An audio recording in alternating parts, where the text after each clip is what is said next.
Welcome back to the Second and Short podcast where the entire playbook is open. I'm Josiah. And I'm in. For those of you who like to listen to audio only, the link for the Spotify will be in the description. Josie, it's been a quiet few days in the NFL. Yeah, well, it's Yeah, as quiet as this room is with only 2 people in it. I know. I almost canceled. This is I the was like, third there's time in nothing 4 fun. weeks, right? It might be fourth and fifth. 4th and 5 weeks? Yeah. Yeah. I don't know. I kind of like it. Don't get me wrong. I love Naples. Mm.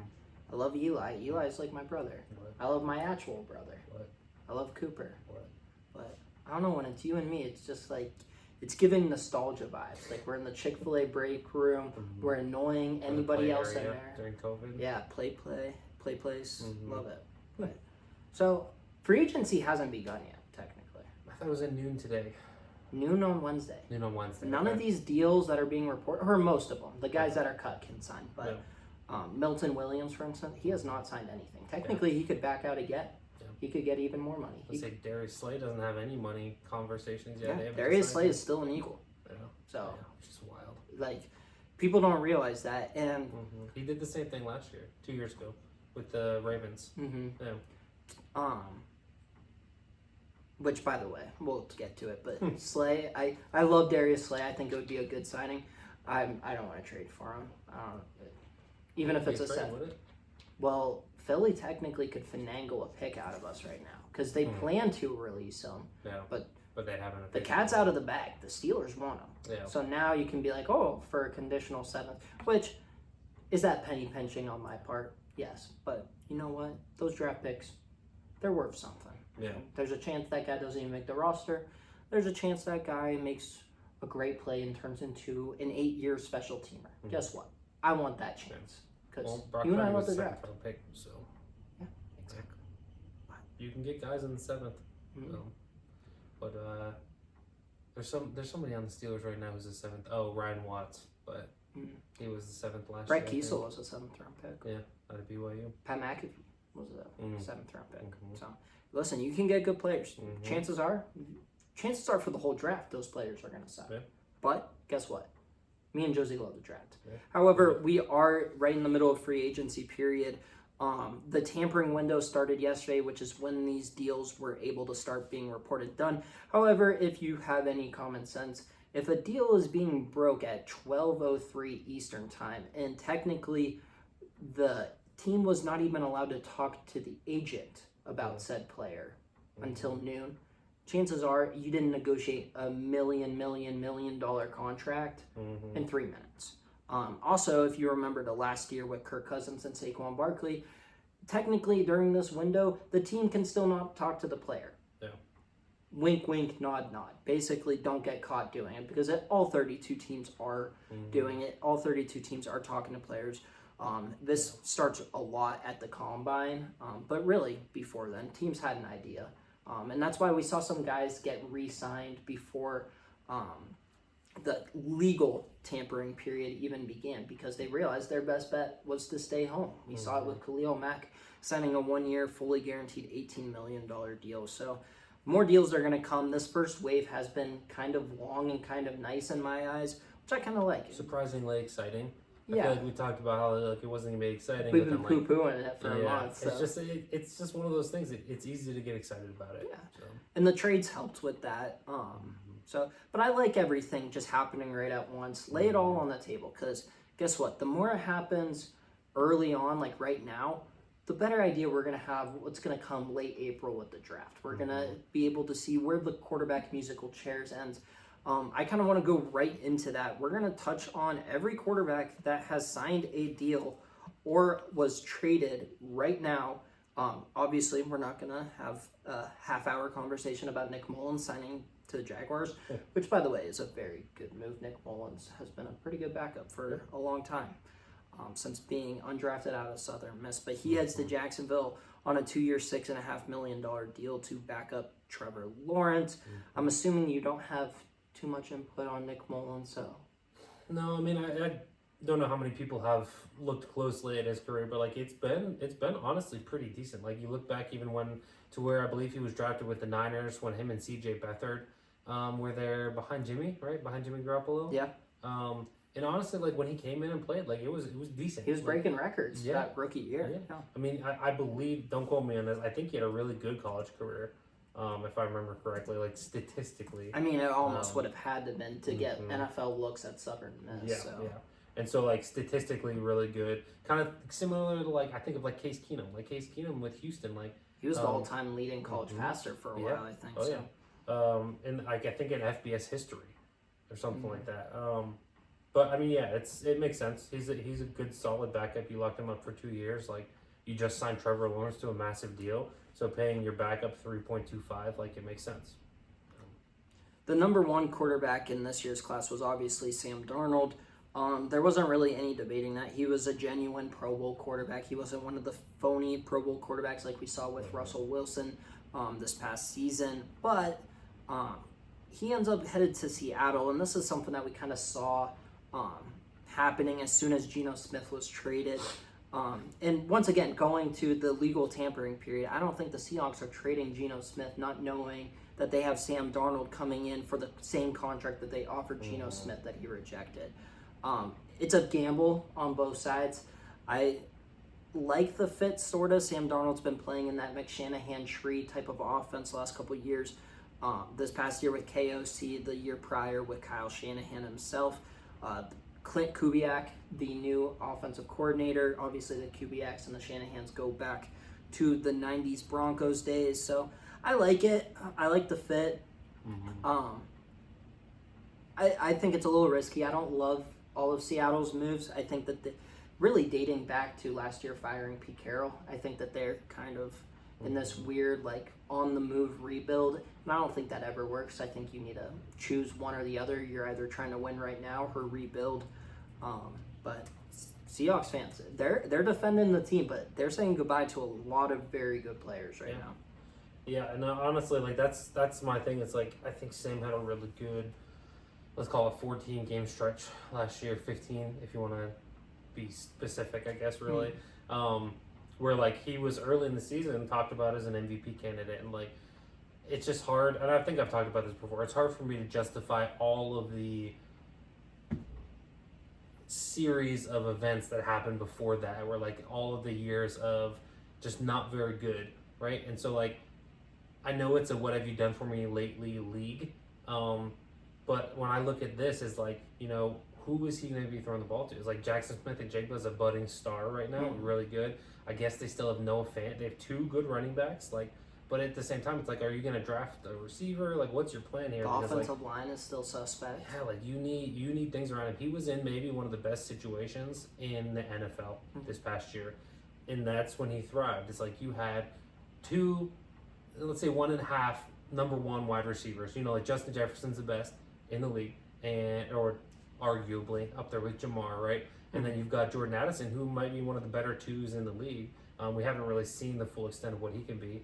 You have a top 3 highest paid tight end in the league, who at the time when he signed, I think he was the number 1 highest paid tight end in the league. You have a decent offensive line. You have the coach in the NFL right now. You have the coach of the year. You have the quarterback whisperer. Like, everything was right for Sam Darnold to succeed. Am I going to say he's going to suck and crash and burn with Seattle? No.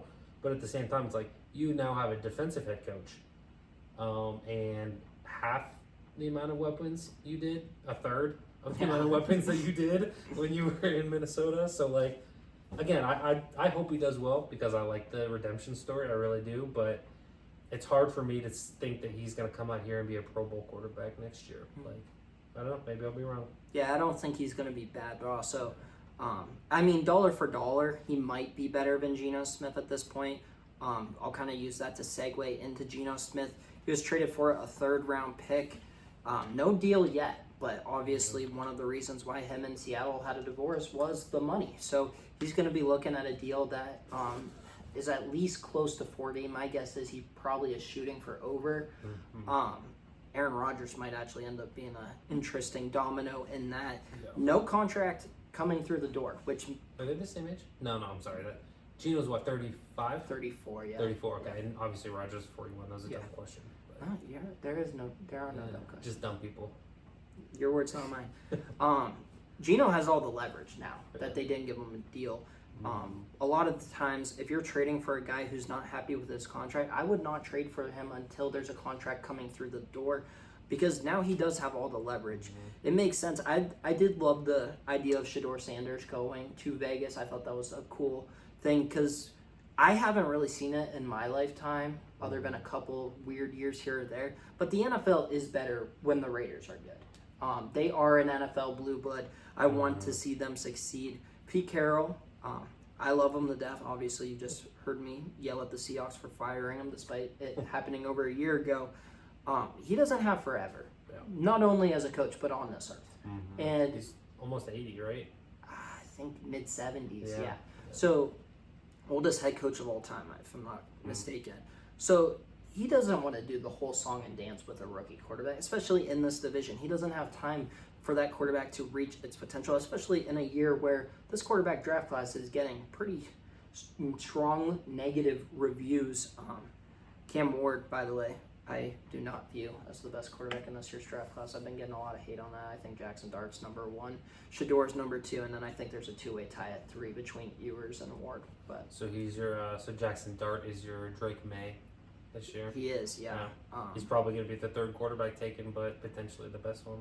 I am all in on Jackson Dart. Pete Carroll's only 73. Wow. He turns I still think that's the oldest head coach in I believe NFL so. history. He turns 74 in September. So before the season actually officially starts, or right after the season starts, he'll turn 74. September 15th. So that'll be right after the season starts. Because the season starts the weekend of like September 11th, typically. Or at least it did this past year. Yeah. And I like Geno, but there's no weapons right now. There's still Brock Bowers. I saw ESPN Fantasy posted this hilarious graphic. It was Geno, McCormick, the fantasy running back that went on, Brock Bowers, Myers. Did they signed a wide receiver, I think, right? They have. If not, it was Trey Tucker, and they were like, "Who is stopping this lineup?" And like, are you serious? Like, it's almost like a joke. I'm going to be rooting for Geno. I think Geno's story has been amazing. I'm going to be rooting for Pete Carroll. I'm going to be rooting for the Raiders, but they have a lot of work still to be done. I don't see them having signed anybody. Yeah, so Trey Tucker was the wide receiver too they were talking about. And our boy Michael Mayer is still on the trading block as of right now. So Somebody come get him. No, they signed 2 safeties, Lonnie Johnson and Jeremy Chin. Right. Yes. Yeah. Another quarterback domino, Justin Fields signs a 2-year, $40 million deal with the Jets. The Steelers offered something, I think it was around 2 years, $30 million with 20 guaranteed. Fields gets 30 guaranteed from the Jets. So Jets basically offer him 10 more million, 20 more million in terms of the, or 10 more in terms of APY and guaranteed. I mean, money-wise, I think that Fields was right to take this offer. And it is going to be cheap, especially if Rodgers signs for 45 APY. Yeah. Like, a lot of Steeler fans are going to be very upset, and rightfully so. Like, that's a lot of money for What kind Rodgers. of market is that right now for a real quarterback? But, yeah, this is screaming off he's a Band-Aid. The Jets are going to draft somebody this year if they really want to. And if they don't like anybody this year, they're going to draft somebody next year. Justin Fields, I'm glad Naples isn't here because we would spend the whole episode arguing. He has left a lot to be desired in the passing game. He has been pampered too. He's entering his 5th NFL season. He's been a starter since his rookie year. He has played with some very bad offensive lines. Like, he has not been in a position to succeed, but he's also had Cole Kmet. He's had Allen Robinson. He's had DJ Moore. He's had David Montgomery. He has had guys. So, this is Justin Fields' last shot. I hope if I'm Justin Fields, you're hoping that they don't draft a quarterback. Yeah. But Justin Fields goes, which meant the next domino was going to be Daniel Jones, and that domino fell today. 1 year, $14 million with Indianapolis. We were talking about Sam Darnold leaving. I thought that basically cleared the way for Daniel Jones to head back to Minnesota. He clearly thinks he's not going to get a chance to start, and he might be right. I am a believer in JJ. But when you look at Indianapolis, it's actually a pretty good scheme fit in Shane Steichen's offense. Daniel Jones, one of the more athletic quarterbacks in the league. And people forget Shane Steichen has also worked with quarterbacks like Phillip Rivers, and I think Phillip Rivers and Daniel Jones actually have some similarities in their game as well. So I do like the fit. It's going to be an open competition. What was your thought when you saw the DJ contract? Yeah, I mean, I think that it's definitely based on where the players were that were in free agency. There wasn't like any of that top end talent. They were never going to go out and pay Sam Darnold $3 for $100 million.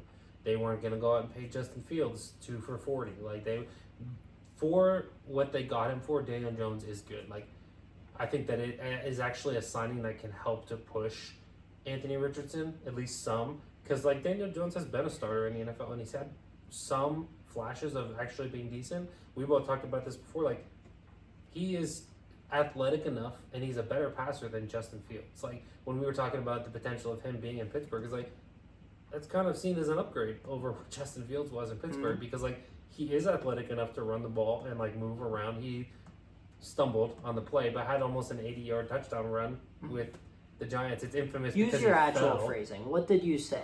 You said what is the difference between Daniel Jones and Justin Fields? Is that that Daniel Jones can run the football or can run and pass. Yeah. And like is a sufficient enough passer.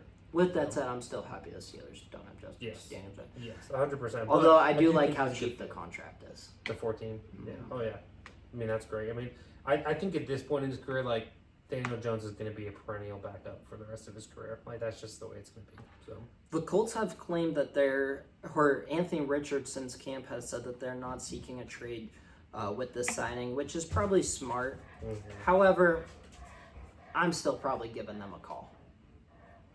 For Richardson? Yeah, I'm just putting a floater out there. If you're what team? Just any team? Yeah, if I need a court, like, I'm not saying I want him, but yeah, like, call, see what it is. Because if they're really that fed up with him and he's that immature, like, why not? He's still 23. Give some a fifth rounder for it. I'm not saying it's that cheap. Well, listen, I'm not, and he probably isn't. But you never know until you call. Yeah. Joe Tooney got traded for a fourth. Yeah. And I get it. There's an age and a cap difference, but you never know. You don't get penalized for calling teams about players. Right. So. Yeah. Another very talented guy who's probably done more in the NFL than AR at this point, Joe Milton. And the Patriots signed Josh Dobbs, probably one of each of our favorite players. He's just kind of like that cult hero. Everybody loves the rocket scientist with alopecia. He signs a 2-year, $8 million deal. One of the better backup quarterbacks and kind of the ideal backup. He has enough talent to keep you competitive in games, keep you around that 500 record as a starter. And he's not going to undermine or question the guy who is actually QB1. I don't know. Joe Milton was clearly good enough to be the QB2. And you're signing Josh Dobbs for $4 million per year. Yeah. I mean, I'm looking down here. Jarrett Stidham signed for 2 year, $12 million, and I would rather have Josh Dobbs than Jarrett Stidham. And I like Jarrett Stidham, but I don't know. When you have that talented of a backup quarterback, and we all saw it week 18. I'm not saying he should be a starting quarterback, but there's clearly potential, and he looked good. It gets close to undermining the starter. And you just said it. I love Drake May. I think Drake May has a ton of talent. But with that said, there are different strengths and weaknesses in each of their games. Joe Milton can do things with a football that a lot of quarterbacks in the NFL can't. Nevertheless, Drake May. You got to wonder what they would trade him for. I think he was a 6th-round draft pick. I would assume they would want more than that. They should, anyway. I don't know. I think the Rams are an interesting spot here, just because Alex Van Pelt is on that offensive staff. Yeah. He was the Patriots offensive coordinator last year, so he is familiar with them. The Rams re-signed Jimmy G, which is fine. Jimmy G can be the true official backup. Matthew Stafford's on a year-to-year thing right now. Why not? I don't know. I'm trying to think of fits, and Steeler fans kind of want him, and I get it. Like, it's a rookie contract, like, blah, blah, blah. A rookie 6th-round contract, too, yeah. With that.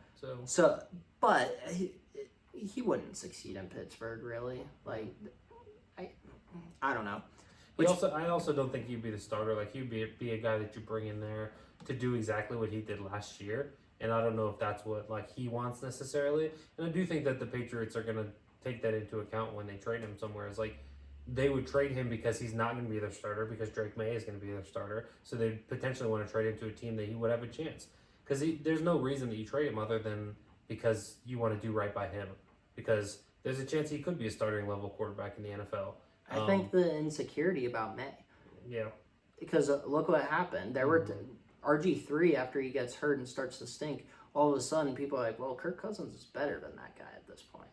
Yeah, but I don't know. I don't know. It's hard to go by what we saw last year. And yeah, there was an injury, like, but at the same time, it's like it's hard to like say that history is going to repeat itself in that sense with like what happened with RG3 and like the Patriots seem to be trying to make investments. It didn't seem like the Redskins ever tried to make investments and just kind of like we're like, oh, well, RG3 is going to figure it out as opposed to us figuring it out. The Patriots have tried so desperately to get a wide receiver. That nickname's becoming less and less taboo. Which one? RG3? Redskins. Oh, Redskins. Yeah. I'm hearing it more and more. Typically, when you would hear it on mainstream media among these big shows, there would be like, oh, sorry. Because it would be an older player or coach that played for the Redskins. So, like, it's what he grew up with. And then they'd, like, apologize. It's becoming a little less taboo. RG3 didn't play for the Commanders. So, I'll always... No. Listen, if we go back to, like, we talk about John Bostic, right? He didn't play for the... Anytime I reference him playing for the team, I'm not going to say the Commanders because he didn't play for the Commanders. That was such a random play. I know. He spent a solid one season in Washington. London Fletcher. Is that better? London Fletcher. Listen, no, I love the Bostic reference, but that's interesting where your mind went, not D'Angelo Hall, Santana Moss, like. Yeah. But Pierre Garcon. Yeah. Yeah, but I think all things considered, like also we look at it from the Patriots side, like you spend a 6th-round pick on this guy. Right now, there'd be teams that would give you a late 3rd or an early 4th for him. So you're gonna make out with that trade. So you're saying take it? If I was the Patriots, yeah. Yeah, Because I agree. Like if you're gonna get something in this draft that's a late 3rd or an early 4th, you absolutely take it. Because you're gonna net 3 rounds. I think a 3rd is a no-brainer. If I get a 4th, I'm thinking about it. Yeah, 100%. I would too. Because again, you're netting 2 rounds in that. If for a draft that is very deep, and in the 4th round, you're going to get guys this year that may have gone in the 2nd round in a different year at like the D tackle position or I don't know, tight end, running back, whatever that is. Like you're going to get guys. If you're not sold that Ramondre Stevenson is going to be there for the next 3 years, like why not take a Quinshon Judkins if he's there in the 4th, or like a Caleb Johnson if he falls or something like that. Like I'm trying to think of guys that you didn't have on your top 5 list of the video that you made the other day, but like some of these guys might fall further even though they're maybe 2nd-round talents in other drafts. So. What did you think of that top 5 video? Did you think that the main point of the video was outlandish? I think a lot of people are going to be surprised. Yeah, I think there were some surprises in there, but also at the same time... But the top two. The top 2 is big, but I also think that... I think a lot of people are really high on Caleb Johnson, so omitting him from a top 5 was a lot. But also Quinshon Judkins as well. Like I think that just both Ohio State guys are being clumped together, even though I do think that TreVeyon Henderson has a much higher ceiling in the NFL than Judkins does. But both of them running a 4.3, 4.4 is kind of nuts. Like, good for them. I mean, Henderson was just lights out in college. Like, the only knock would have been the injuries, which you could make the argument that's with any running back. I love how one of the comments, because most of the comments were just pissed about Genty. Yeah. There was one comment who was, he was like, Cam Skattebo? And, like, listen, I think Cam Skattebo could be a very fun, solid player. His ceiling, and when I say ceiling, I mean absolute ceiling, is a James Conner, which is very good. Yeah, but also, there aren't a lot of running backs like James Conner, and that's a reason. James Conner's kind of become the outlier. There's not a lot of running backs who aren't great at anything, but they're good at everything. They don't stick around a lot. You know what's going to happen? The 49ers are going to take him like the 6th round because they released Kyle Juszczyk. He's going to be their new Kyle Juszczyk. If you can get Cam Skattebo in the 6th round, I'm all for it. Because, listen, you're right. Because I had 5 running backs, and then I had an honorable mention of Judkins. especially since this is a strong running back class, there could be 10 in the top 4 rounds. So, like, I mean, that's great. doesn't necessarily mean that I think Caleb Johnson or anybody is going to suck. But, so 2 more quarterback moves that I want to talk about. Kenny Pickett, we saw a quarterback swap here. He's traded to the Eagles in exchange for Dorian Thompson-Robinson, who is from the Eagles. You said to the Eagles. Oh, from the Eagles. Yes, from the Eagles to the Browns. For Dorian Thompson-Robinson and a 5th round pick. DTR is terrible. And I love Howie Roseman. I don't know what he's thinking. Because Kenny Pickett, I get it. He has some faults. He's not a bad backup quarterback. DTR is. And now I think the Eagles are in the market for one of these available guys as well. Just because, how are you not? I mean, Joe Flacco has a history there. He doesn't really fit the Jalen Hurts backup mold. DTR does. Marcus Mariota has been a backup there before. Like, I don't know. And when you look at where the Steelers are at, should they have just kept Kenny Pickett? No. Why? You know that I'm lower on Kenny Pickett than even most people. But are you just saying that because of bias? Like, well, look at where they're at. I mean, The Steelers' starting quarterback right now is Skylar Thompson. sure. The Steelers were still one and done this year, Yeah. even 100%. without Kenny Pickett. I also think that, like, and apparently the Steelers don't care about this because they keep bringing in players that have this issue. I think Kenny Pickett had character issues, is what it boils down to. You look at the way that he reacted to any kind of adversity. It's like, where did this silver spoon even come from? Like, you're supposed to be a competitor. Jersey You're supposed boy. to be, yeah, that's what I'm saying. Like, you're supposed to be a competitor. You're supposed to invite competition because you're supposed to think that you're the best and that you're going to overcome that competition. There's just no, I hate to use this word because it's so cliche nowadays. There's no grit, you know? There's no toughness. There's no sandpaper. It's literally just like, that was the issue with Kenny Pickett to me, is that, like, could the performance have been adequate? Yeah, I don't think it would ever have been above adequate. But at the same time, you got issues of, there's no fire. You look at what Bo Nix is. Bo Nix's ability was compared to Kenny Pickett's before the draft, but he has a fire. Like, he runs people over. He gets up and he's jawing at people. Give Kenny Pickett 2 Pro Bowl linemen and Sean Payton as a coach. And I don't know. See, I don't think he has that fire. Like, that fire's got to come from inside of you. It's got to be, like, did you think he had that fire intrinsic. when he got up from the Quinnen Williams hit and was smiling? What about when he was cussing out the media, saying that he just wants to win, he doesn't care about intercept? I don't know. Fire is it being a brat? I think that you're a little biased. Yeah, But maybe. Kenny Pickett, you know I have said it. I don't think that Russell Wilson and Justin Fields were too much of an upgrade. And No, I when you agree. look at from a team perspective, it wasn't an upgrade at all. And then you realize, all right, you give Kenny Pickett another year to develop with a real offensive mind, with a slightly improved offensive line, another year of Pickens, another year of Moose. The Steelers would be in a better spot right now if they would have kept Kenny Pickett. I'm not saying Kenny Pickett's... I'm going to disagree, but go ahead. Why? Just 'cause What's better about this situation? I mean, two bad situations doesn't mean that one is a good situation. Just I because didn't one say is better good. than I the said other. better. I said better. See, but what does better mean? Better means Improved. 10-7 and first round exit. -1 is a higher number than -2. Yeah, but both negatives are bad. Yeah, In but this you're situation. closer to breaking even. Closer. Listen, So not being able to admit the mistake of taking him at 20th overall in a draft where the next quarterback didn't go till round 3. No, I agree it was a bad pick, but the Steelers would be better off right now if they would have just stuck with Kenny Pickett. Because who knows? And I agree. He handled Russell Wilson like a baby.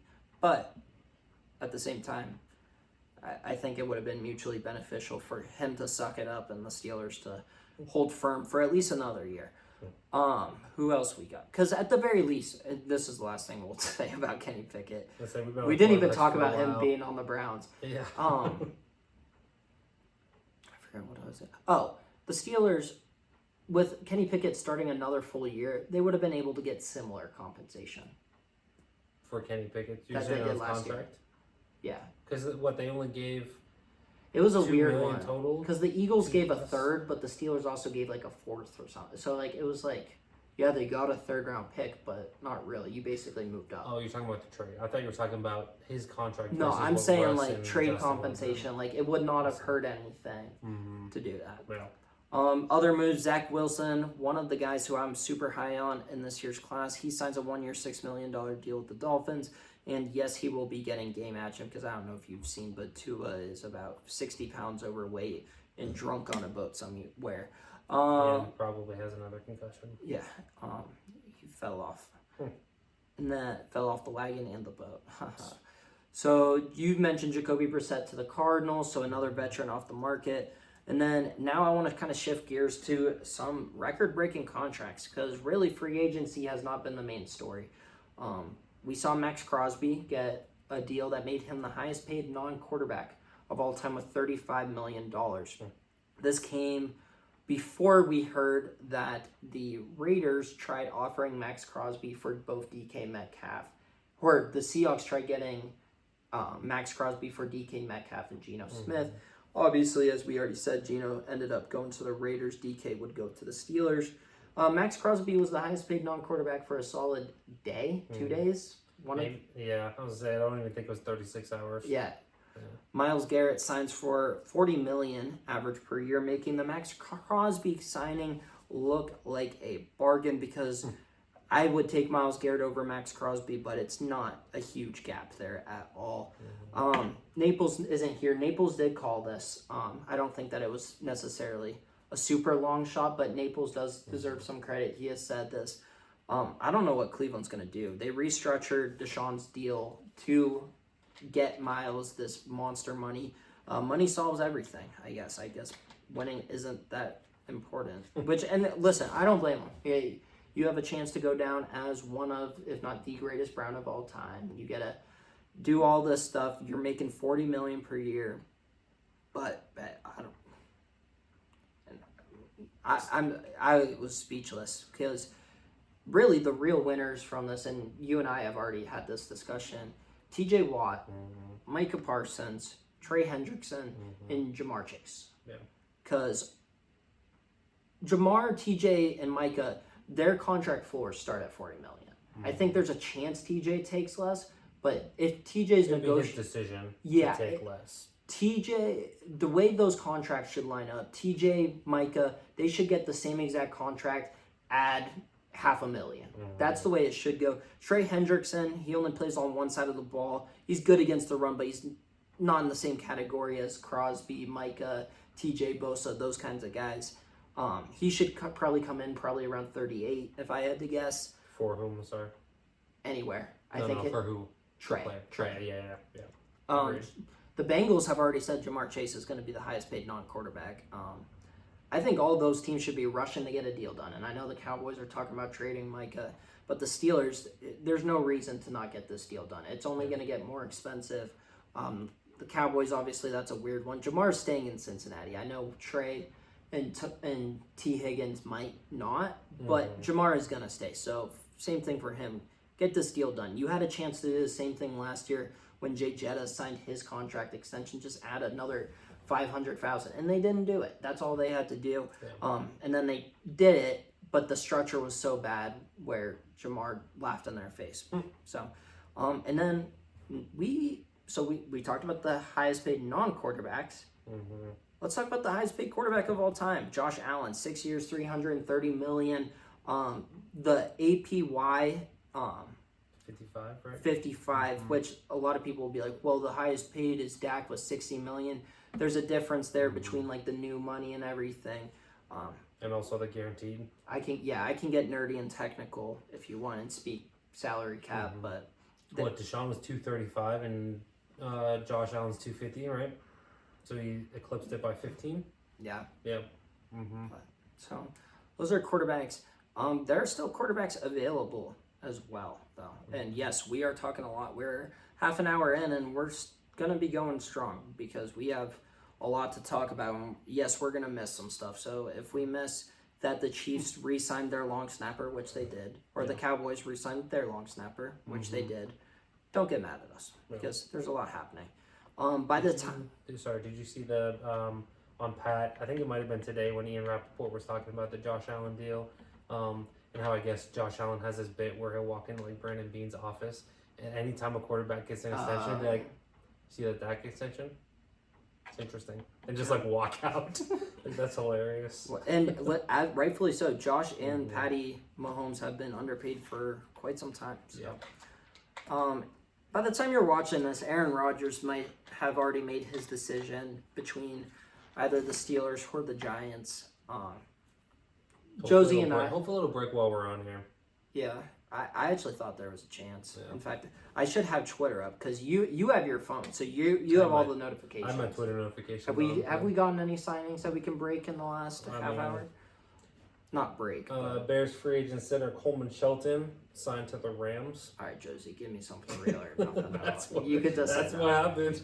Well, like when you came in here and I was eating, you gave me some stuff. We had some punter news. We had some. Sam Martin, but you had said that one earlier. Johnny Hecker, Justin Reed, and Tyrann Mathieu in New Orleans. So yeah, I'll keep an eye on it if any stuff pops up. But so Rodgers might choose there. Minnesota's still in play as a wild card. But if Daniel Jones didn't think he's getting the starting job, I get it. Rodgers is better than Daniel Jones, but Rodgers is going to want to play. He doesn't want to go to a place where he's the for sure number 2. Minnesota, that means needs a quarterback. Philly, like I just said, they also need a quarterback to back up Jalen Hurts. They need a high-end backup. There's still some guys.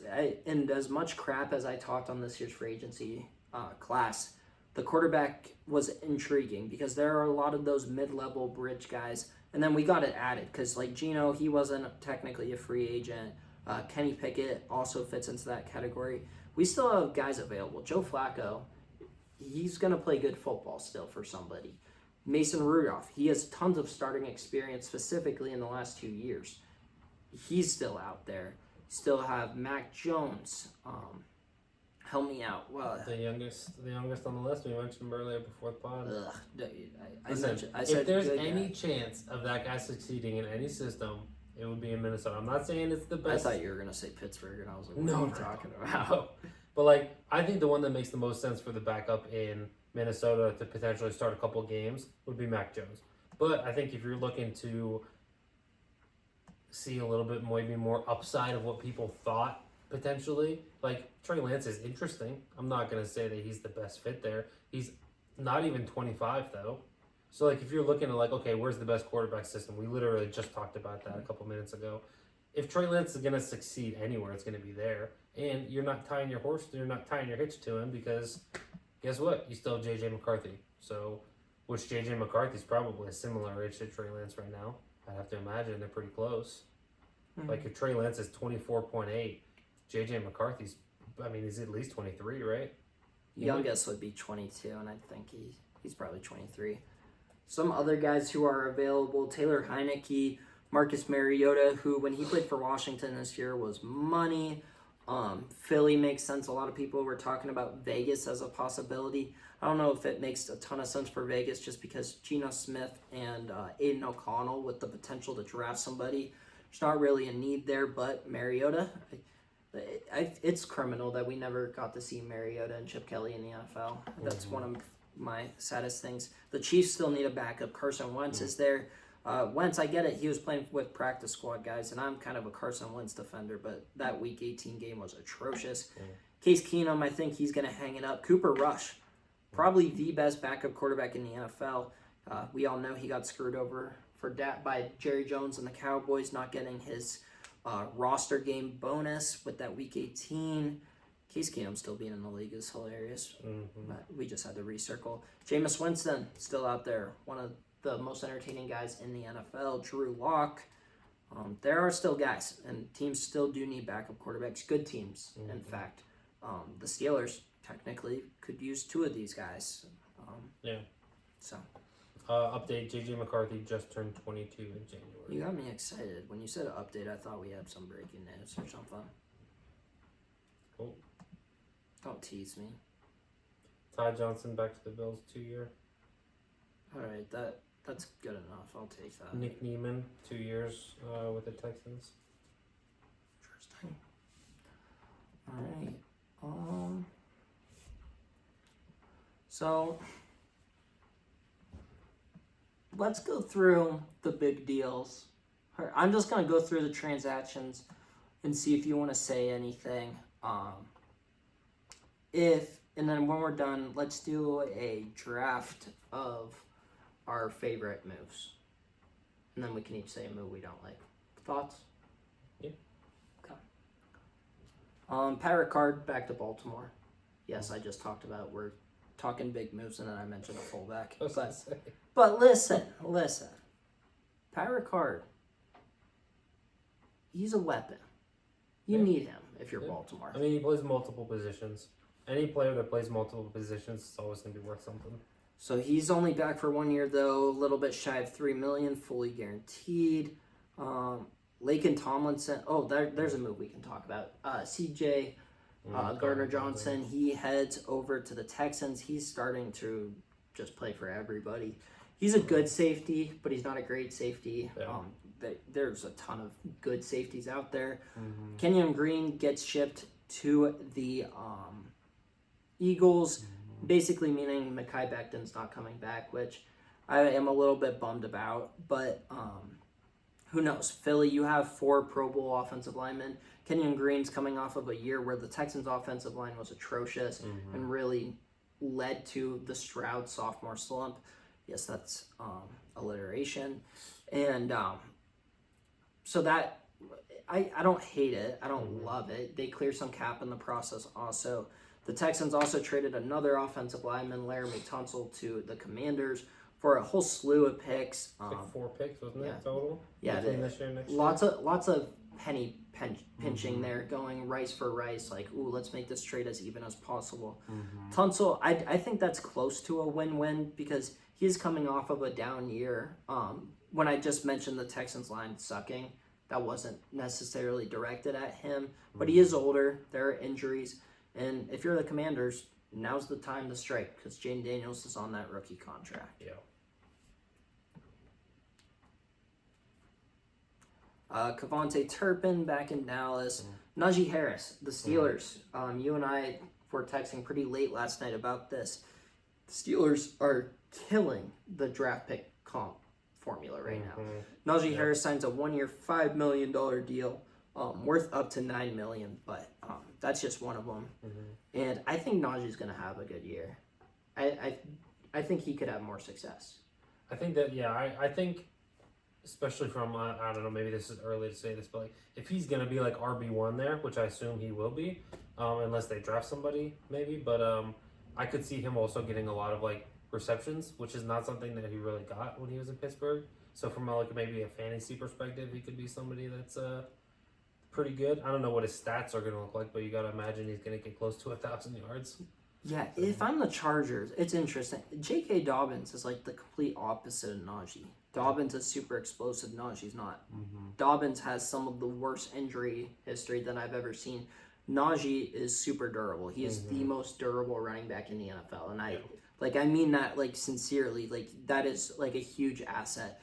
Najee the pounder.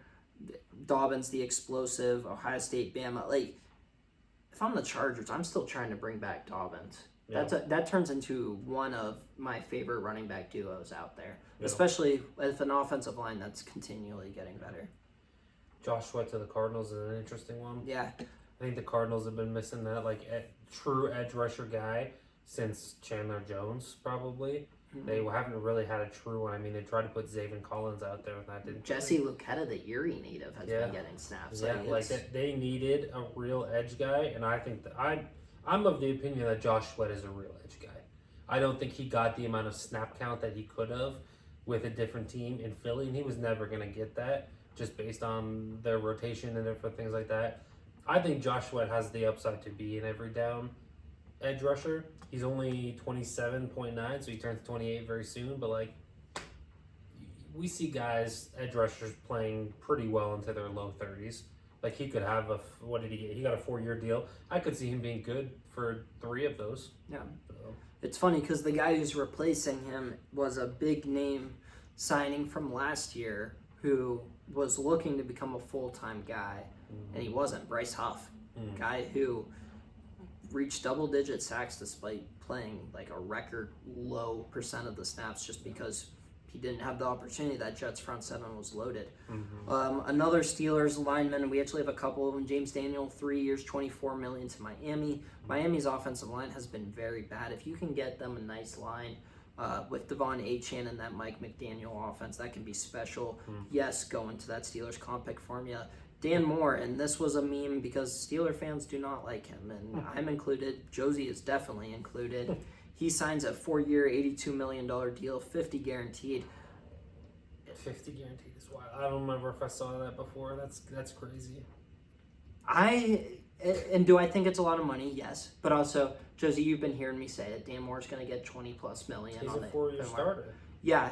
He's a 4-year starter who's going to be coached by one of, if not the best offensive lineman coach of all time in Bill Callahan. He's 26. He's not even 26 and a half yet. I'm telling you, Bill Callahan's going to turn him into a good player. Yeah.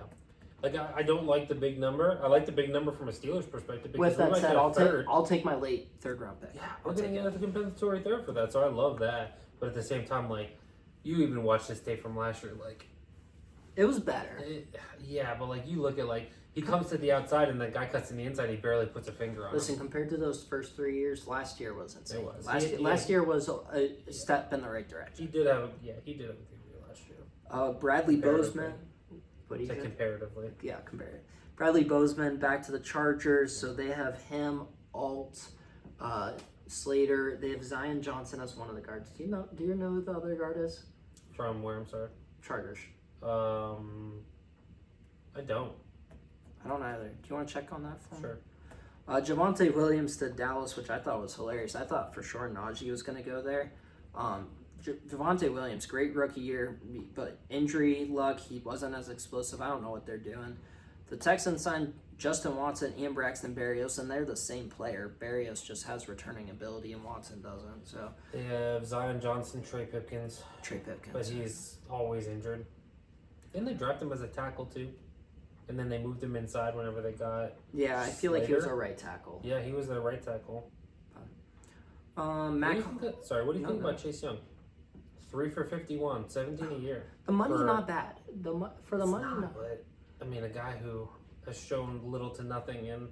I mean, last year I think 5 he showed years. what he was. I think he is pretty comparable to Jadeveon Clowney. The difference is I think Jadeveon Clowney, despite popular opinion, especially with Naples, Jadeveon Clowney's done more. Jadeveon Clowney has a few Pro Bowl seasons. I think Jadeveon Clowney's better against the run. But you look at the market for edge rushers. The market for edge rushers, high 30s, 40 million. And you're getting Chase Young, who has all the talents in the world for half that. And he's young. So I don't love it, but also I don't hate it. Yeah. But I don't know, the Saints, I think the Saints are in a weird spot because I like the Kellen Moore hire, but they're still kind of doing what I criticized them for last year, like trying to just put a Band-Aid on everything and hope. Matt Collins to the Patriots. What do you think about the Patriots moves? I love them. Their signs. Everything. Yeah. You got Bobby Spillane, Milton Williams, the bell of the ball. Yeah. I mean, you want to Carlton know Davis. who's their most underrated signing that they've gotten? It's Harold Landry. I understand he's been dealing with some injuries. Before his injuries that he's dealt with over like the last 2 seasons, Harold Landry was looked at like a top 7, top 10 edge rusher guy. Like he was a budding star. He's only 28. Like they got him for 14.5 a year. They signed him to 3-year, 43.5. Like I think that one could end up being a really good signing. To be honest with you, he can get you double-digit sacks this year with healthy, no question. All right, yeah, I love the Patriots. I think that Mike Vrabel is going to have them trending in the right direction, and they had like a record amount of money to spend, and they've been spending that. Carlton Davis, when I first saw that signing, I didn't like it. And then I was like, oh, well, if you pair him with Christian Gonzalez, I really like Carlton Davis as a 2. I think Jonathan Jones, their nickel, is a free agent. If they can bring him back, I'm like, that's actually... And the Patriots secondary the last couple of years has been the one spot where you're like, okay, there's some talent there. Everywhere else, the cupboard's bare. So yeah. Another one that I do like is Josh Palmer to the Bills.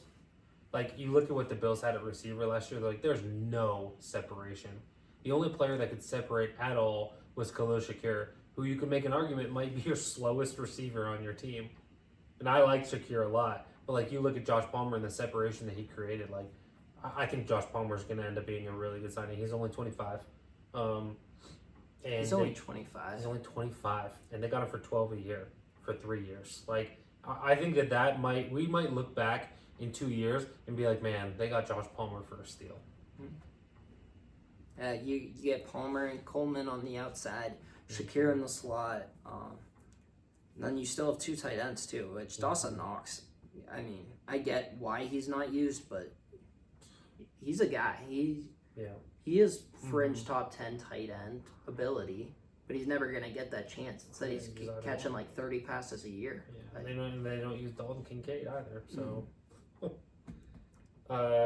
Dre Greenlaw to Denver. Love it. I like Dre Greenlaw. I think I sent this to the group chat, but like, just watch out for Bounty Gate 2.0. Like with I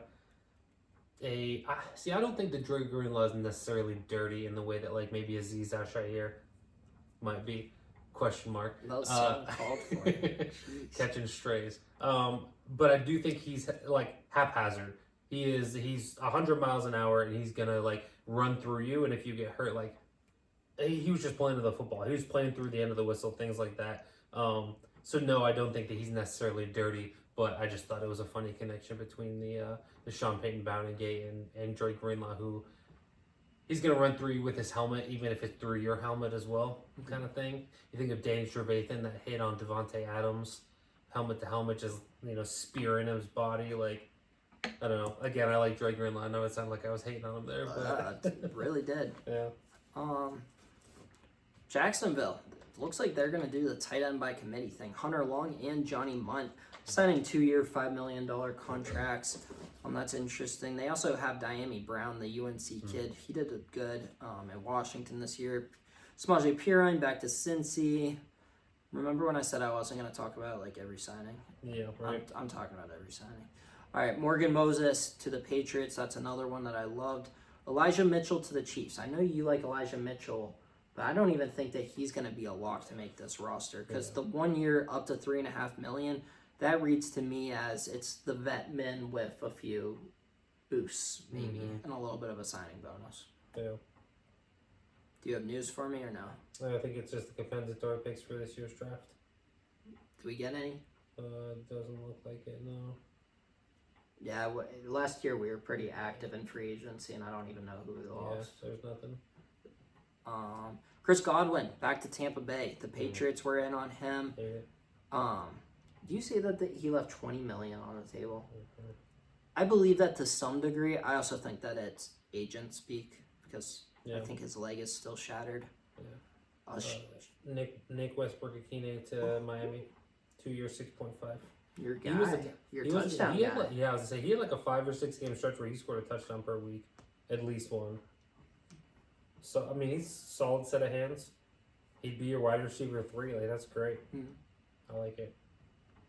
My favorite move probably would be Minnesota. What they've done with their interior. They already have Harrison Phillips there in the nose. They run that 3-4 New England scheme with Brian Flores with some trinklets of Mike Tomlin with Flores as 1 year. Yeah. You get Harrison Phillips in the nose. You get Jonathan Allen as one D end and Javon Hargrave as the other. That is scary. Yeah. That's like Super Bowl level D line. I get it. Linebackers, there's still some need. They lost Patrick Jones as an edge rusher. They still have Van Ginkel and Grenard though. I don't know. Watch out for Minnesota. If JJ's a guy, I'm pretty bought in. Two-part one here. First one, I like Elandon Roberts to Oakland Vegas, and the reason I like that is because Robert Spillane is gone, Devon Diablo is gone, so he's like the guy there right now. There's nobody else. The second part of that is that second guy that I mentioned, Devon Diablo to Atlanta. I like that one a lot. Devon Diablo is kind of under the radar guy. Obviously he had Max Crosby on the team, but like the year before they got Christian, the D tackle. Christian Wilkins, thank you. You could make a case that Devon Diablo was the second best player on that defense, only behind Max Crosby. Again, it's up for debate, but really athletic middle linebacker, can play side to side, sideline to sideline. Like I think that's a good fit for Atlanta. Like you look at outside, like go back to the last time they had that, it was Deion. Deion Jones, probably. Right? Was the Wow, last time yeah, he had an Deion and athletic. Devondre Campbell. Yeah. Yeah, like I think that's a good fit there. Drew Dahlman. So Chicago goes 3 for 3 on replacing interior linemen. Eh, listen, Ben Johnson's offense worked because of a super big, talented offensive line, and that's what he has in Chicago now. So I'm also pretty high on Chicago. Jalen Moore, he goes to the Chiefs. The last time the Chiefs invested in the exterior of the offensive line, they won a Super Bowl. So just saying. What else we got? The Buccaneers have been pretty active. They signed Hassan Reddick. That was like the first signing. I like the value there. I think Reddick could easily have another 10-sack season.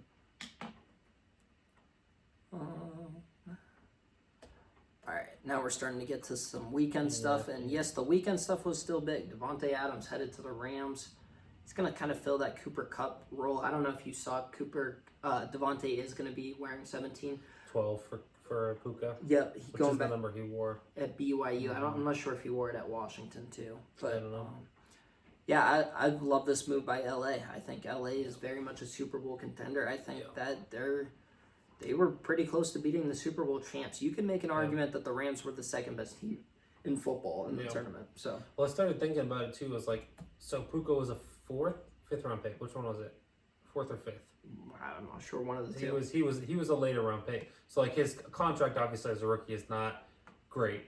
Like, but you look at like, okay, he's trading numbers, so you start to think about the NFL's policy on that. It's like, okay, well, you know, You have to buy buy all it, the which jerseys. right now Puka Nakua 17 jersey is probably the second highest selling Rams jersey, behind probably still Aaron Donald. I would assume Aaron Donald's still the highest bought Rams jersey right now.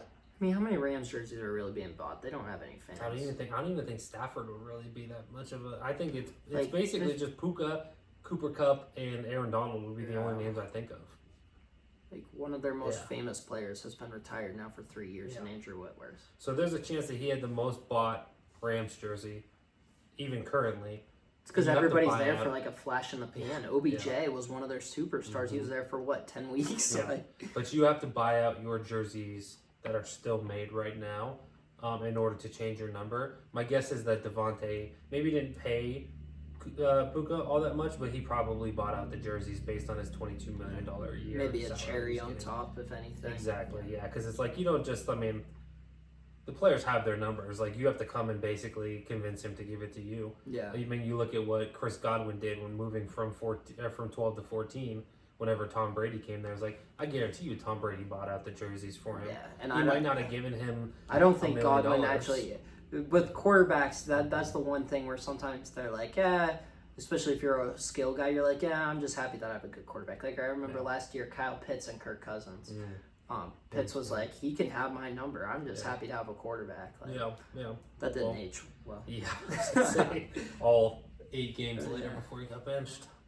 I love you, Kirk. I don't know. Who knows? Maybe he goes to Cleveland. I don't think that they can afford him. But Aaron Jones, 2-year, $20 million with Minnesota.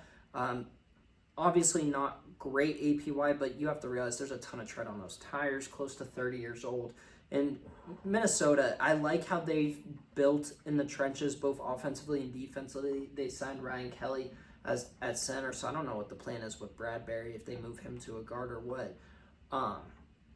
They need a more physical running back. Aaron Jones was amazing last year, had a career year, but you still need an in-between-the-tackle kind of guy who is going to be durable, whether that's through the draft. Maybe that's your Caleb Johnson landing spot. Just because I think hearing quarterback experts, which I am not one, believe it or not, I was a slightly above average high school football player who did not play quarterback, so I'm not going to pretend to be an expert. But hearing Dan Orlovsky, Chris Sims talk, Sam Darnold was atrocious in the Week 18 game against the Lions. That wasn't an issue. But the wild card game, he was far from the worst problem. Yeah. There was no running game. They couldn't block a soul. That's really what happened. So that's what Minnesota has to fix so they can finally get past the wild card round. Yeah. I don't remember if you mentioned these guys or not, but I think Houston signing some wide receivers probably a good move, just based on the fact that Watson and Berrios. Watson and Berrios. I think that of those two, like Watson probably offers more upside, Just based, and I might be saying that because he was a Chief. Like, that might be a little bit biased. Yeah. But at the same time, like, you look at all the injuries, like, as much as we like Tank Dell, it's like 2 for 2. Like, my heart goes out to him for that, but like 2 years in a row now, he's had season-ending injuries. Like, you can't really rely on him to take up a full roster spot and not have a contingency plan when that's all that you're working for. And I think he's just as good as Nico Collins, if healthy. Tank Dell? Yeah. I mean, there's space for it. I think his rookie, maybe not this year, because this year Nico was just lights out. Oh, yeah. But 2 years ago, Tank's rookie season, I think Tank Dell was the best wide receiver on that team. Yeah, I mean, they're not bringing Stephon Diggs, but I don't know where Stephon Diggs is going to go at this point. I doubt he's going back to Houston. But yeah, outside of that, who knows? Who knows where he's going? Like, he's not going to Pittsburgh. I don't know if that was what you were hinting at. No. Why not? Listen, I'll say this once because I know we're not talking about the Steelers right now. The Steelers need to sign Rodgers. Actually, Trade Pickens for Jacksonville's 2, which is the 5th pick of the 2nd round. Sign Cooper Kupp on Wednesday, tomorrow. We had another compliment on the podcast. Did we? And it's from a Steelers fan. It's the gym teacher at Edinburgh Elementary. And he told me that his one critique was more Steelers. More Steelers. And I said, if you say that, you're going to, like, that's all they're going to talk about. So, because then, with the 5th pick in the 2nd round, you take a running back, maybe TreVeyon Henderson if he's there, right? So then you have Rodgers, TreVeyon Henderson, Jalen Warren, DK Metcalf, Cooper Kupp, Pat Freiermuth, in a young offensive line. I don't want Cooper Kupp. We're going to end his career. We're going to end his career. He's not going to fit. He doesn't fit into our offense at all. He's not going to get 17 targets a game like he was getting in LA. He's not a fit. I'd rather see him do well elsewhere than come to Pittsburgh and just suck. Good route runners that get open, have good hands, are fits in any system. And he is all 3 of those things. He's a real, he's a roughneck guy. He's a first in, first out, coach's son, lunch pail kind of guy. Sneaky athletic. Listen, we have to warrant paying DK Metcalf as the 3rd highest paid wide receiver. Let's start with that before we just saying, you know what, let's become an air raid offense. The market is what the market is. Yeah, why are we paying wide receivers? Our defense sucks. Because you need to do something. Buy defensive linemen. And we did. We traded a 2nd rounder and paid $150 million. We're not just going to magically become an air raid offense overnight. That's not what this is. Insanity is doing the same thing over and over again. Expecting a different result. Listen, it doesn't have anything to do with Madden. It has to do with the fact that what they've done for the last 2 decades has not worked. And it's worked out twice. Okay. And you think paying a 32-year-old wide receiver is going to magic? He's 29. Cooper's 29. Oh, no. I thought you were talking about DK. DK's 28, actually, I think. Yeah. Yeah. And I think the DK. Let's talk about the DK because I think it was a lot. I'm still excited. I mean, Van Jefferson was our starting wide receiver last year. So I'm excited for it, but also I'm realistic. The Steelers gave up a lot money wise, which you know what I'm fine with because when Jamar Chase signs for at least $40 million, 33 is not going to seem as bad, even though it's DK. Yeah. But I stand by what I said. You can't just flip a switch. Arthur Smith, in his offenses, they've been known for having one really productive wide receiver and one really productive tight end. That fits for us right now. Whether DK and Freiermuth, Pickens kind of the wild card. We don't know if he's going to stay or go. At this point, I'm kind of open to either. It kind of depends on who the quarterback is. I'm leaning toward I want him to be traded. Even if there's Rodgers? Yeah. Because I was going to say, if there's Rodgers, then that's one thing about grabbing other guys. We're not going to... You can't just flip a switch and go from the worst passing offense in the NFL to, all right, let's pay all these wide receivers. Because that's not going to work either. I hate... And like I said, I do think Cooper Kupp has good football left. But also, I think it's very, very important for him to go to the right fit. And I think that there are better fits out there, whether that be Kansas City, the Chargers, teams like that. Yeah, I think that there's 3 trains I thought we'll go with that for the DK thing. Is the knock on DK has always been that he has drop problems or whatever, and I don't know if you saw, put that to bed real quick. Yeah, I looked it up on, I think it was actually on Spotrac, so shout out Spotrac. The drop rate that he's had in the last 2 seasons is the exact same as CeeDee Lamb and AJ Brown. Meanwhile, T. Higgins, who is garnering almost talk about 33, 35, whatever that is is at .33. Well, meanwhile, all those three other guys that I mentioned are at .29. So like over the last 2 seasons, DK's drops have been much better to the point where it's like, okay, people look at CeeDee Lamb as having some of the best hands in the Are league. you worried at all about the route tree? Yes, that was my other point with that is DK is a catch it on your chest kind of guy. He's not really a catch it outside your frame of your body. Which is an issue, to be fair. Yeah, and to be like he makes up for it in his overall size Athleticism. and speed, athleticism, but he's not gonna be your route tree prototypical X kind of guy. So you need somebody else in the system who can get open underneath, whether that is Calvin Austin, whether that's actually utilizing the middle of the field for once in your life, Mike Tomlin, Pat Fryermuth. So like I do think that George offers that aspect of it in the sense that like he can catch outside his body. He might be the best in the league at catching outside of his body.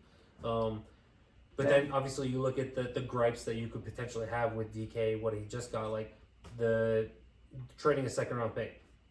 The Steelers weren't going to take a wide receiver in the first round. They're probably taking a D tackle. No, and the Yeah, draft like- pick compensation I'm fine with. I think a second is Yeah. pretty fair for both Yeah, sides. because you're not gonna get a DK Metcalf in the second round. Like if you would in the first round, you might not get a DK Metcalf. Who knows what Egbuka or McMillan or any of those guys are gonna end up And being. Buka's the only wide receiver in the top half where I'm like super excited. And they were never gonna take a wide receiver in the first round. If Genty's there at 21, they're gonna take him. I Or swear to otherwise, God, if they take another running back in the first round. they're- yeah. After I just said Genty's not generational on Yeah. TikTok, and then I have to cheer for him anyway, even Yeah. though I'd be cheering for myself to be wrong. They're taking D tackle is what they're doing. They're gonna take Derek Carmen out of Oregon. they're gonna take Kenneth Grant if he's there. I want Derek Carmen.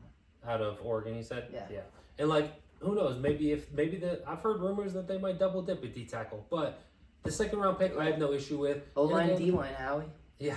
The $33 million a year, yeah, it seems like a lot, but that's where the market is. If you want a wide receiver, you're gonna have to pay wide receiver money. George Pickens is being talked about like, okay, they were already having the conversation where they were gonna extend him for 30 plus. They were gonna get Ayuk and extend him for 30 plus. Like that's just where the receiver market Which is once right now. again, the Steelers should not do that because they're not the type of offense or team right now No. that can fund two $30 million absolutely not. wide receivers. And that's why I think they need to trade George Pickens because you're not gonna pay him 30. He's Trade worth him next 30. year. What's Trade- that? Trade him next year. I mean, you have to tag him. He doesn't have a year. This is his last year on his I know. contract. So you'd have to tag him and then trade him Yeah, in that's a order good to make point. that happen. I keep forgetting that him and Pickens are the same year. Or Yeah. Pickett are the same year. Yeah. So it makes sense when you think about, okay, that's where the wide receiver market is. You're not going to get a wide receiver in the second round that's better than DK Metcalf or with more rapport or athleticism or anything like that. Size, blocking ability. If you're going to be a run first offense, you need guys who can block. And I still think that trading Pickens is on the table. You get a second round pick. Okay, then maybe if you have a high second round pick, then maybe you get Travion Henderson. Or maybe you get another wide receiver. Like whatever it is, like that opens up the door for you to do so much more. I don't hate the trade. I think it's No, I don't hate it Yeah, either. so. There are reasonable concerns about it. Yeah. All right, we actually have done pretty good time-wise, so let's just grind through these. Ronnie Stanley, 3-year, $60 million deal. So if you're paying attention, yes, Ronnie Stanley got less than Dan Moore did. That's wild. Which I do think that there's a hometown discount because I think if he hit free agency, he was going to go to the Chiefs. I think he was going to be the Chiefs tackle. So Be two times in a row that they let their tackle walk and go to the Chiefs. yeah. Yeah. And Orlando Brown's still with who's he with? right Cincy. now? Cincy. He's still Cincy there. has 3 tackles that are just giants. Amarius Mims, him, and the Trent Brown. And they all suck. They tried going quantity and just hoped that one of them would work. Mhm. Not working yet. Zach Ertz back to Washington, 1 year, $6 million bargain. Zach Like it. Ertz still playing at a Pro Bowl caliber, even though he's in his mid 30s. Mike Gesicki, finally good to see him land in a spot and call a place home. He's staying in Cincinnati. Weak run blocker, but very good in the pass. Speaking of the I Chiefs, don't like that one personally. the Gesicki one. Yeah, because I've seen a lot of mocks having them take Colson Loveland, and I kind of fell in love with that pick a little bit, even though I don't like the Bengals.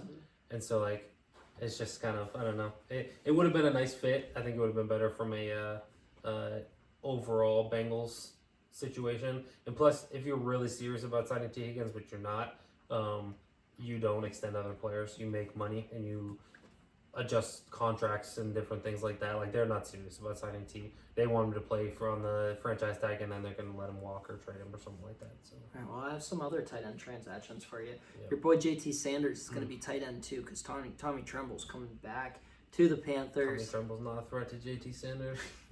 Evan Ingram is a free agent. He was visiting Denver. I don't know if that visit has happened yet, but if you remember, Sean Payton has said that he wants that joker position, whether that's a tight end or a running back. A lot of people thought that meant Tyler Warren, and it might, but Evan Ingram is available, and if you sign Evan Ingram, then guess what? You have a known commodity, and then you can use your draft capital elsewhere. Who else we got? Who can also play wide receiver, by the way. You can line him up out wide. You sold me a little bit Yeah. on the Chiefs thing. Yeah, I still don't I was love wondering it. if you. I don't love Yeah. it, but I see your point and agree with you enough where I was like, okay, I can see it. But yeah, I'm Is not it realistic? No, it's a Madden GM move where you go into his edit and you switch him from a tight end to a wide receiver kind of thing. Yeah. No, but your rationale was good enough where you got me. You're right. Speaking of Jacksonville, Christian Kirk traded to the Texans for a 7th round draft pick. Weird in division trade, but Christian. Disrespectful to the player, in my opinion. Yeah. Like you wanted basically him, right? say, what's that? You wanted him, right? Christian wanted him. Yeah, I mean, I would have liked to get him on the cheap for like a wide receiver too. I think he would. I was originally talking to our mutual friend Hunter, and I told him like a couple weeks ago that like a really good scenario would be you get DK Metcalf, and then you trade George Pickens to Jacksonville for Christian Kirk and their 2nd round pick. Oh, that'd be amazing. Mm-hmm. Yeah. Which we ended up getting DK Metcalf. We obviously didn't end up getting Christian Kirk, but you could still trade George Pickens to Jacksonville for their 2nd round pick, in my opinion, and maybe even a 5th or something like that. Like maybe you get him for a 2nd and I think the original asking price for DK was a 1st and a 3rd, and it was never going to happen. And then they wanted a 2nd and a 4th, I think, but like they ended up just doing a 2nd, right? Or was there a 6th? The next Steelers year? and the Seahawks. Yeah. So that we sent a 2nd, and then there's a late round swap. I think that we move up to the 6th. I think that we moved back. I think So we have 4 7th round picks this year. maybe. Jeez, or maybe it's 3 because of the Preston Smith. I'm pretty sure that's what happened. I'm not Yeah. positive, but We have a lot of 7th this year. listen, picks are picks. I'll take them. Mm-hmm. It gives me something to look forward to on that Saturday where It's a there's Saturday. nothing else to We're gonna do. be active around 7 p.m. on Saturday. That's Saturday afternoon. Mm-hmm. What else we got? I forget. Like what did in the last 7 days the 4th? Okay, so we were on air when Zach Martin retired, right? I think so. Mitch Morse also retired. Hmm. Durham Smythe to Chicago, another underrated role player move. Mm-hmm. Trying to think, we kind of nailed it. Not gonna lie. Yeah. Do we have any other transactions before we? I'm kind of proud. Hour and 13 minutes. Yeah. Definitely not bad. We did that. I don't think so. None of the top. Pop to the top of my head. Where do you think Kyle Juszczyk goes? Do you think he stays in a McShanahan offense? I was thinking the Rams, maybe. I was gonna say back to the Ravens, but they just extended Macari, or not Macari. Ricard. Yes, Ricard. Thank you. Right. But Macari he's gone actually. Who? He signed with Jacksonville.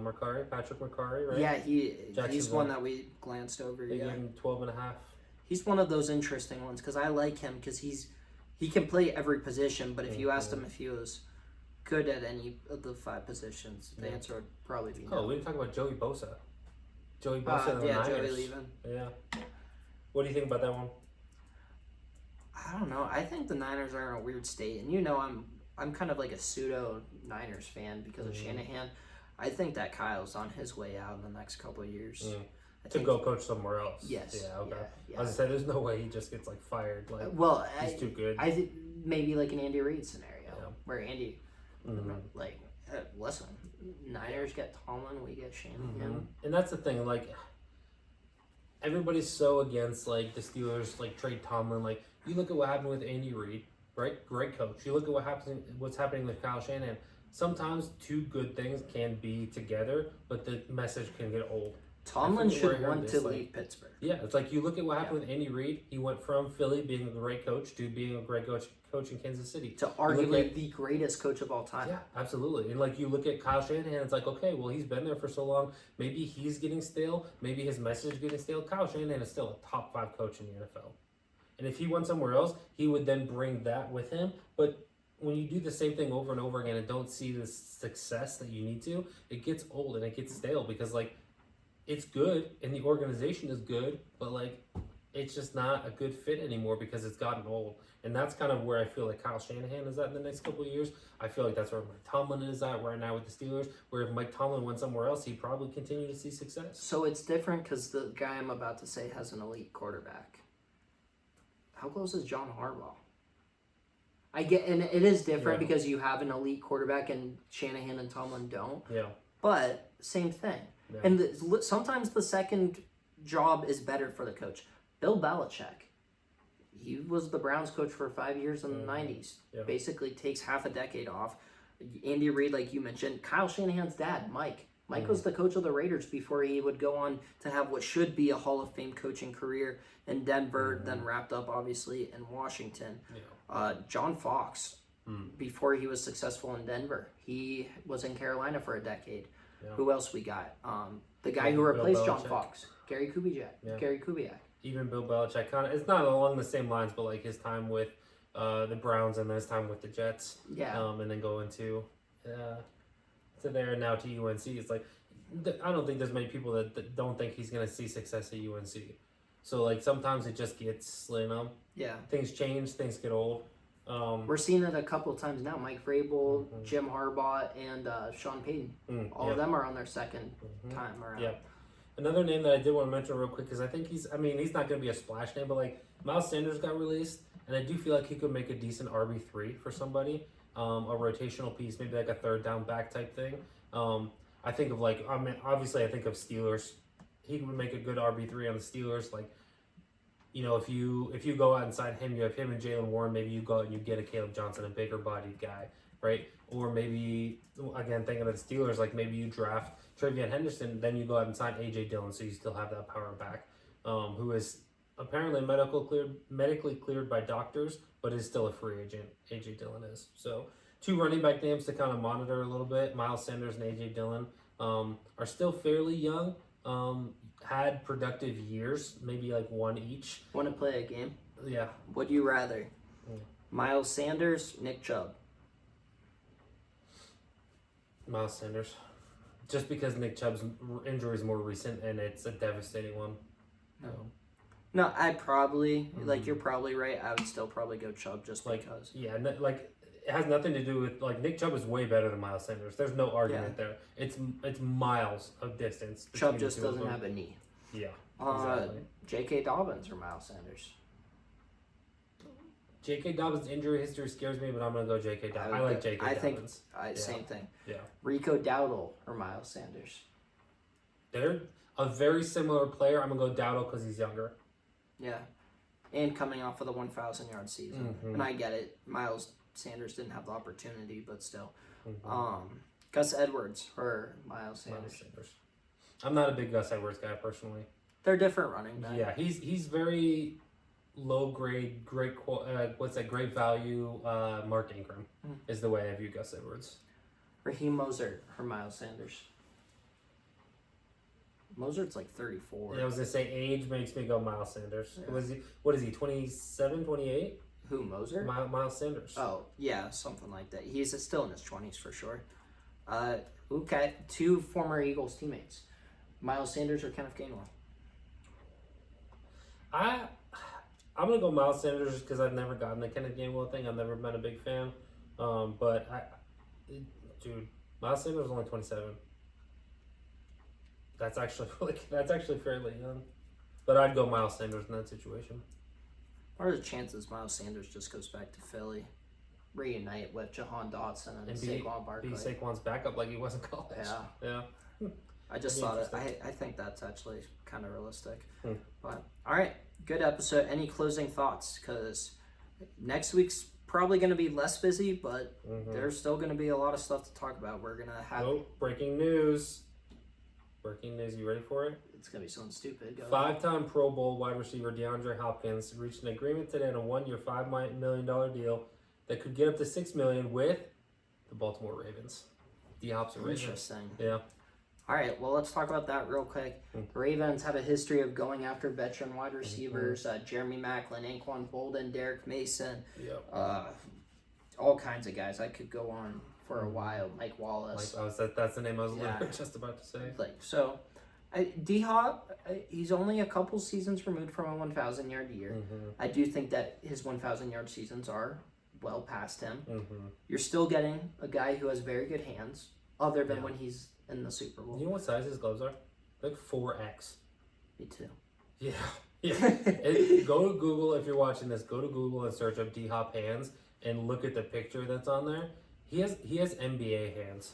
Like, I don't know if you've seen a picture of Kawhi Leonard's hands compared to Shaq's. Shaq and Kawhi Leonard are the same size hands. I know this is a weird tangent to get off on hands. D-Hop's hands are insanely massive. Like, you know what they say? Big hands, big bag, gloves. big gloves. There we go. I think they're, like I said, I think they're 4X. His gloves are. Are you looking at the picture? No, I'm looking at Ravens. That's right. But yeah, I mean, he still has some of the best hands in the league. I mean, his first game with Kansas City, when he actually got targets, he had 2 touchdowns. Yeah, I mean, he's going to be a wide receiver 3 at best. Who's 2? You still think it's Bateman? Yeah. Nelson Aguilar just hit free agency, which also, if you're looking for a good role player, he is that guy. He's more than a meme. Like, Back to Philly. when you look at first rounders, Yeah. Tez Walker's still there. Tylan Wallace, did he just hit, or does he have one more year left? I forget. I think he might have just hit. I don't remember. But and then obviously you still have 3 tight ends with Charlie Collard, Isaiah Likely, Mark Andrews, plus Derrick Henry, Keaton Mitchell, and Justice Hill. So that offense is still stacked. But Tylan Wallace is still on the Ravens. He was a pick in 2021, so he has one more year left. 2025 is the last year of his rookie contract. 21, 22, 23, 24. No. It might be he's because still active for the Ravens, so free agency hasn't started yet. Maybe it might So be that's because why. he's on ESPN.com is what I'm looking. That'd be my guess. Check what Milton Williams is, because it might say Milton Williams is still Eagle. That might be a good. After this, we'll let you go. We started, but I'm happy we got our breaking news. Yeah.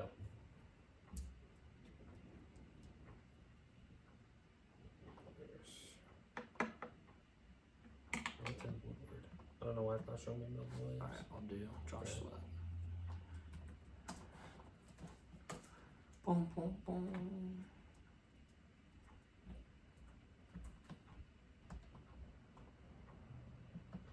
Yeah, it's saying Josh Sweat's still an Eagle, so I think It's that's saying what it Milton is. Williams is a Patriot, which is interesting. On ESPN. It is. ESPN.com for the players, yeah, Huh. which is very strange. Yeah. Maybe it's because he was like the biggest contract name, Or and they just they did did it his early. first, yeah. I don't know. Or maybe the person doing it was a Patriots fan. Yeah, just wanted to Mm-hmm. get it over with. Win the off season, as they say. Yeah, right. All right. Well, we'll see you next time. We hit on every transaction for the most part, but if you want to hit on every single transaction, go ahead and follow along on TikTok at I am Hayden S. Ford. If you want to get mad at my draft takes, do that too. Ashton Genty is not a generational running back. He's a very good running back, but Travion Henderson is a better running back prospect. Cam Ward is the 3rd best QB prospect. Yeah, we'll see. I'll probably piss somebody off with my wide receiver rankings when I do them. But Did you see that the odds for the Tennessee Titans to trade the first overall pick went up to 61%? Yeah. So it's for apparently that to very happen, likely. somebody has to trade up, and I don't know if Yeah. anybody's doing it. I mean, Unless somebody really likes Cam Ward and doesn't want Cleveland to get him. yeah. That's the only really reasonable. And then Or if you think that, I guess Cleveland wouldn't be taking Abdul Carter now because they just extended Myles Garrett. yeah. Who's their other edge rusher? When is our mock draft? I've been thinking. It was It's Zadarius, too but early, they right? traded him. Yeah, but they don't have anybody right now. They right? just brought somebody in like today or yesterday, I think. Well, let us know on YouTube. even though Josie's looking it up right now. We'll see you next time.